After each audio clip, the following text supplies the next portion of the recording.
wala namang masama na bumili ka ng bahay, di ba? Katulad, halimbawa doon sa Amerika. Ang problema kasi sa Amerika, pag bumili ka ng bahay doon, ang issue kasi ng Rappler, bakit parang nilipat mo siya na trust or limited liability? Lahat ng mga bumibili ng bahay sa Amerika, yan ang ginagawa. Kasi doon, matalisod ka lang, may pumuntang tao sa bahay mo at natalisod, nadapa, pwede kang isuwi.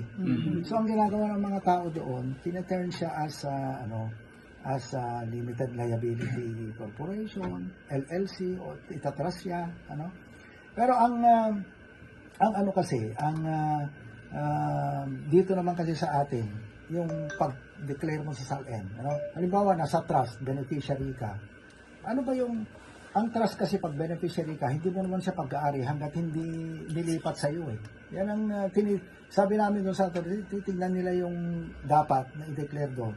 Eh kung trustee ka lang, hindi pa naman sa iyo yung yung interest mo dapat ang nakalagay doon, At isa pa, yung nire-report ng CNN 2025. Yung ng Rappler 2025.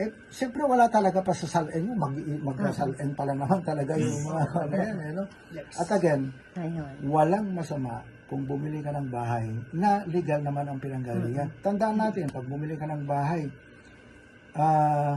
may nakalagay sa escrow yan eh. Yung escrow, titignan niya lahat kung saan galing yan, kung legal ba. Tayo naman, ang tagal na natin nagkatrabaho since pagka-graduate ko, 1998 pa ako, 1990, ano ba yung graduate? 1987. Tapos noong nasa Cagayan naman tayo, di ba? Yun naman talaga wala namang, lahat naman tayo ay nagkatrabaho, basta't legal. Wala man lang silang masabi na ano bang problema, wala namang COA report sa amin, di ba? Wala namang ano bang problema namin, kami naman ay nagkatrabaho. Ulitin ko, sa Claveria, nakita mo naman kanina, ang mga projects doon, pinupuri pa nga ng Secretary Dizon. Pero, imbes na yun ang i-report na ang mga projects pala sa Claveria ay maganda, nakakita pa ng wala namang problema doon. Wala namang problema na tayo nag-negosyo. Hindi, yung corporation naman natin ay sa highways naman nag-negosyo yun, di ba? Doon naman kumukuha ng project. Hindi naman sa atin. Meron tayong mas maganda naman na may trabaho ka kaysa sa wala. Anong gusto nila? Wala kang trabaho, magnakaw. Hindi naman pwede yun. Ang ano natin dito, dapat natin tandaan dito, as long as legal naman yung source ng income. Matagal pa naman kami pumasok sa politika, yan na yung trabaho namin di ba? So, alangan naman na may mga way naman para ka yung mag-divest ka. Sinunod naman namin lahat, di ba? Mas maganda na po yung sinusunod mo yung batas kaysa yung mga ganyan na mga anong tawag ba doon? Yung parang nag-aano siya ng maling gawain na kahit wala naman ang galing nilang mag-tweet, ng word Sabi niya noon, yung unang report, itong si Mayor LA, meron siyang ganitong property, hindi niya dineclare sa SALN. Tapos ngayon, nakita ko, binago niya yung kanyang kwento. May editor's note pa siya. Sabi niya, ano ba yung editor's note niya? Sandali lang baka nandito pa sa aking basahin ko nga. Sabi niya rito editor's note. Rappler earlier reported that the property was bought in October 2017. We regret the error.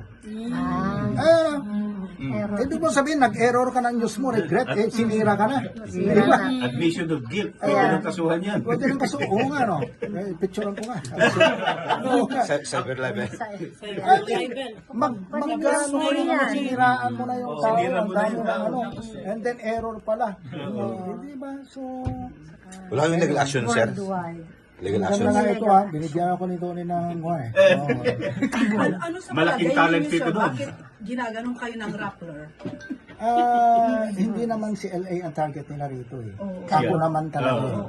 Hindi naman si LA. Kayong mga nagpupunta, kung pumunta lang sila ng Claveria, at itinanong lang sana yung mga Claverianos kung ano naman ang klase ng serbisyo ni Mayor LA. Baka malaman nila na maganda ang serbisyo ni LA doon. No?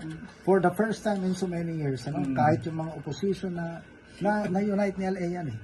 Ang ganda ng serbisyo sa Claveria ngayon. Siyempre, si LA noon ang ating executive secretary dito. Lahat ng projects sa amin dito, implement na sa Claveria.